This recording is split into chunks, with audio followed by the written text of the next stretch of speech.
ang pagkahiga ko po ay agad niya po akong sa na po pinilit na ipasok po ang Pangalan nung sa'yo? Police Lieutenant Maristela po. Kami pong dalawa nasa kwarto po namin natutulog. Tapos pinilit po nilang buksan yung isang kwarto sa amin, which is yung kwarto po ng tito. Kahit nakapadlock po, pinilit po nilang buksan. Isang pulis po, matangkad po yun. Siya po si Vega. Vega po yun. Pinipilit niya po kami maglabas ng cellphone. Sabi niya po, yung cellphone daw ni Stephen, akin na, akin na. Sabi ko, sir, nasa inyo na nga po yung cellphone ng partner ko eh. Hindi, pinipilit niya po ibigay ko po sa kanila yung cellphone ko. Tapos pinipilit po nilang itanggalin. Kaya po pinaakyat kami. At para na rin po siguro na hindi rin po ako makita kasi baka din po ako. Na kasama po ng pulis na nagdahil po sa akin na si Tokni po na asset nila. At pagkapasok po nila sa aming bahay ay agad po akong hinawakan sa braso. At nagdiretso po sila sa aking kwarto dahil ang aking kwarto po ay pagkapasok lang po ng gate. Then, after po na pumasok po sila sa aking kwarto ay naghalughog na po sila ng mga gamit na naghanap po sila ng mga any illegal things and wala naman po silang nakuha. And sinabi po nila sa akin na dahil wala naman po silang ibang nakuhang any illegal things or anuman po, ako na lang daw po ang kanilang kukuhain bilang kabalid po na hindi po nila ako kukuhain or ikukulong. Yung team leader na daw po ang bahala ang may bahala sa akin. Before po noon, may mga kinuha na po silang mga gamit katulad ng mga sapatos po ng aking boyfriend, mga gamit po, alkansya po, dalawang gintong singsing, dalawang helmet, at iba pa po. And ang nangyari na po na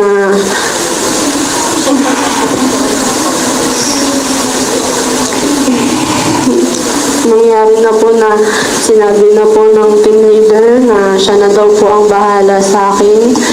Doon po ay pinalabas na po ang mga kasama niya sa aking kwarto and yung mga kasama niya po ay parang aware na po sila na may mangyayaring ganun po sa aming dalawa sa loob ng aking kwarto.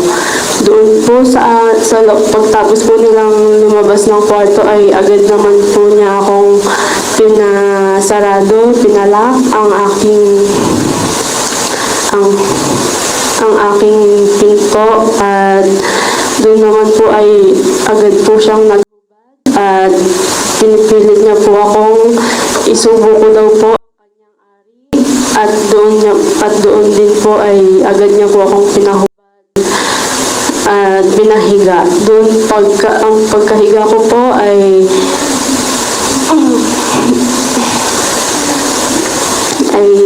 agad niya po akong hinalikan sa dede or sa suso and dun na po pinilit na ipasok po ang kanyang ari. Habang ginagawa po namin ang pagtatalik ay sinasabihan niya pa po ako na ang sarap-sarap ko daw po and ang tagal niya pong nakapatong sa akin.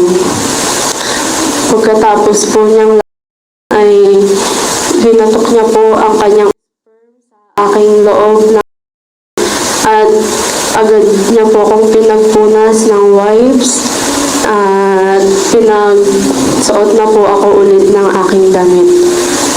Pagtapos po noon na nakasuot na po ako ng damit at nakasuot na rin po siya ng kanyang short ay pinabukas niya na po ulit sa akin ang aking pintuan. At doon naman po ay may pumasok na po na dalawang pulis. At doon po sila nag-stay. Nag-stay po sila ng around 10 to 20 minutes po dahil pinipilit po nila na paganahin or paandarin po nila ang aming motor. Narinig ko po na pinapaduplicate po nila yung motor, yung susi ng motor. At nung okay naman na po ay agad naman po silang umalis na. Yun lang po. Anong pangalan nung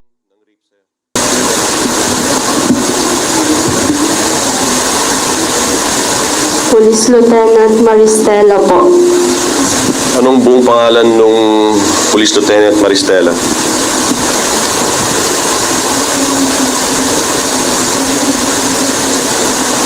Hindi ko po, sir, kabisado ang buong pangalan po.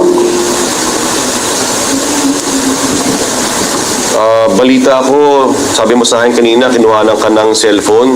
Tama ba?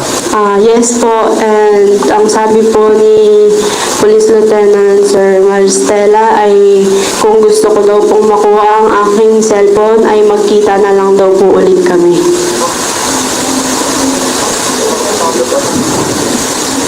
Yun lang po. Sige, bago ko ipasa yung katanungan sa iba, pagsasalitain ko rin yung dalawang complainant na nasa kanan ko. Nena ha, sandali lang. Okay po. Ano mga pangalan nyo? Ako po si Donna. Ako po si Stephen. Ba't kayo nandito? Yung sabi, anong ginawa sa inyo? Dito po kami para ilantad yung ginawa po nila sa amin. Nung time na yung mga pulis po ay nasa baba, kami pong dalawa nasa kwarto po namin natutulog. Tapos po, nung time na around 7:30 to 8, umakyat po yung dalawa sa ibang pulis, tapos kinakausap po nila yung lola namin.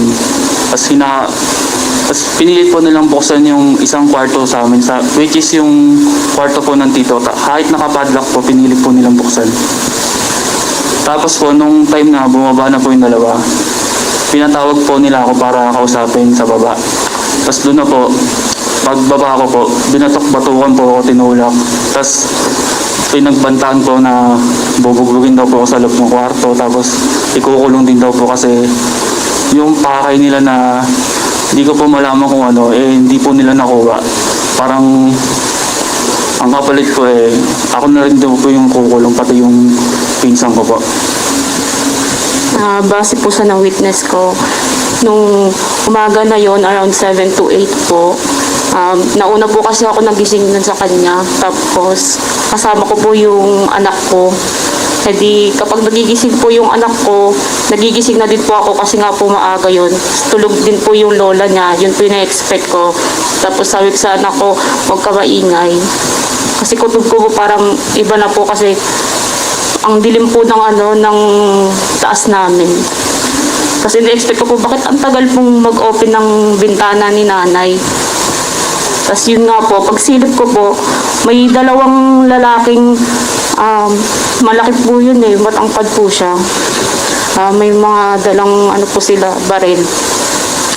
Pagsilip ko po, pinipilit po nilang buksan yung kwarto ng tito nila Stephen at sinira po yung padlock. Tapos lumabas po si nanay na nagsabi na matanda na po ako. Yan po. Ang inaano ko po kasi, mga pulis po sila. Pero nagtataka po ako, bakit po nakatakip yung mukha nila? Balot na balot po sila ng ano. Hindi na po ako lubas kasi yung anak ko nga po yung iniisip ko. Yun po. Tapos may umakyat pa po. Pag-akyat niya po, kinuha niya po yung cellphone niya. Sabi ko, bakit kinukuha? Kinukuha daw po kasi nalaman ata po na nagsumbong, nag-ano siya sa pinsan niya na may... Chinat ko po kasi nung time na po na nakita ko may tao po na dalawang tao sa taas. Chinat ko po agad yung pinsan ko na sabi ko may tao dito sa taas, huwag mo na kayo umuwi baka kung ano mangyari. Tapos po nung pinatawag na po ako, ang sabi po sa akin, ako daw po pala yung nagsumbong na parang sinabihan ko po yung sinian na tawag dito, na huwag muna umuwi para hindi sila mahuli, ganun. Tapos po, nung kinuha po nila yung cellphone ko, pinakit po nila ako agad. Tapos sinabihan na wag nang bumaba. Tapos nung pag-akit po ulit nung pinsang ko para magsabi po sana parang may magsumbong ulit, ganon. Umakyat po yung isang polis na sumunod sa kanya para kunin po yung cellphone nitong partner ko. Nung ano po, nung time na po yun, namimilit pa po sila maglabas pa po kami ng mga ibang gadgets kung may cellphone po kami para kunin pa po nila ulit.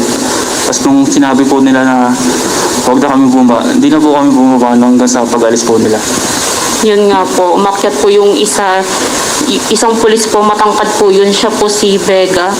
Vega po yun. Pinipilit niya po kami maglabas ng cellphone. Sabi niya po yung cellphone daw ni Stephen, akin na, akin na. Sabi ko, sir, nasa inyo na nga po yung cellphone ng partner ko eh.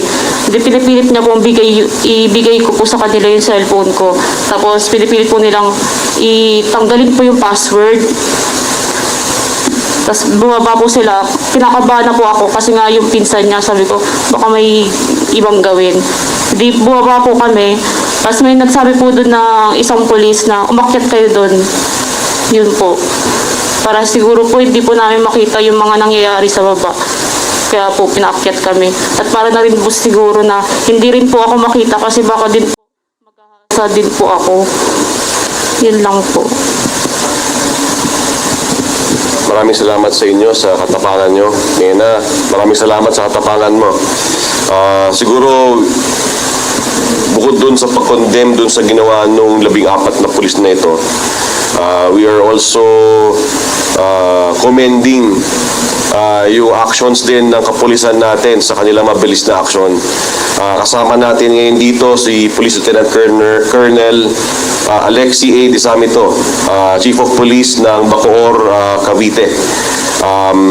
Si na Colonel Disamito kasama sina Captain Hermelio Soriano ang siyang nang-aresto doon sa 8 membro ng PIDEG SOU 4A. Sabi ko nga kanina kay Colonel Disamito, alam ko yung mga detalye nung pag-aresto mo. Aware ako sa maliliit na detalye at ako'y napahanga mo. It was done by the book. It was done swiftly at nagkaroon ng hustisya, miski pa paano, agad at naaresto ang 8 dun sa 14. May 6 pang pinaghahanap. Pero Colonel Disamito, maraming salamat mula sa National Police Commission. Gusto naming pasalamatan ka at ang team mo sa Bacoor. Kasama ang RID, RHSU, at RMFB na siyang tumulong para maaresto itong mga sangkot dito sa pangahalay at pagnanakaw sa ating mga kababayan. Meron ka bang gustong sabihin, Colonel Disamito? Una po sa lahat, magandang umaga po sa ating lahat, lalo na sa inyo, Commissioners. Itong resulta po ng police operation natin, of course, hindi po ito magiging successful without the support and help of course, yung una nilang pinuntahan at hiningan ng tulong ang barangay chairman po ng barangay Talabat 3 na si Captain Manuel Trinidad, kung saan doon po nangyari yung naganap yung krimen na allegation po ng mga complainants natin. And of course, lahat naman po ng actions taken natin that time, it was all, of course, reported to our provincial director and to our regional director. And they approve whatever recommendations na nireport po natin. At nagpapasalamat po ako sa full support ng aming regional director, si Police Brigadier General Kenneth Lucas. Siya po talaga yung nagpatatag ng loob namin kung kaya nagawa po namin lahat ng aksyon na ito. So medyo delikado po talaga yung nangyari and na-anticipate namin na posible talagang magkabarilan. Pero without the full approval of our regional director, posible po talaga na baka po iba yung kinalabasan po nito. So lahat ng mga kasamahan po namin sa PNP Bacoor, and of course yung chief po ng Regional Intelligence Division, nagpadala din po kaagad sila ng support, backup support para po malalayan po ang Police Bacoor. So kami po kasi ay naniniwala na itong mga complainants po na ito ay totoo pong nagsasabi sila na sila po ay naabuso po. So sa amin po, bilang mga nanumpang tagapagpatupad ng batas, ay talaga pong kailangan po namin gawin ang aming tungkulin. Yun lang po ang masasabi ko, sir. Thank you po. Ano pangalan ni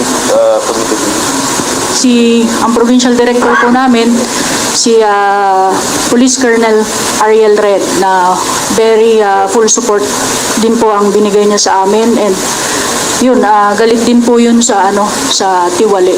So lahat po ng nire-report ko po sa aming provincial director, especially pagka kalokohan talaga ng police, hindi po rin niya yan para konsintihin po.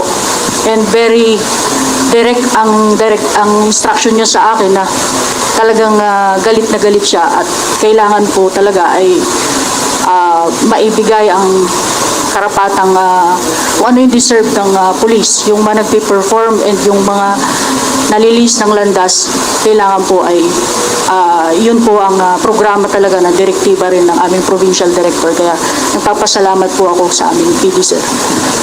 We will issue commendations to all of these personnel, yung hepe ng intelligence section, kay Captain Soriano Jr., of course, kay Lieutenant Colonel Alexi Desamito, sa RID, sa RHSU, sa RMFB, sa ating provincial director ng Cavite na si Colonel Ariel Red, at lalo na kay RD Kenneth Lucas. Totoo niyan, during the initial stages, we've been directly in contact with General Lucas, and I can say that the policemen acted swiftly.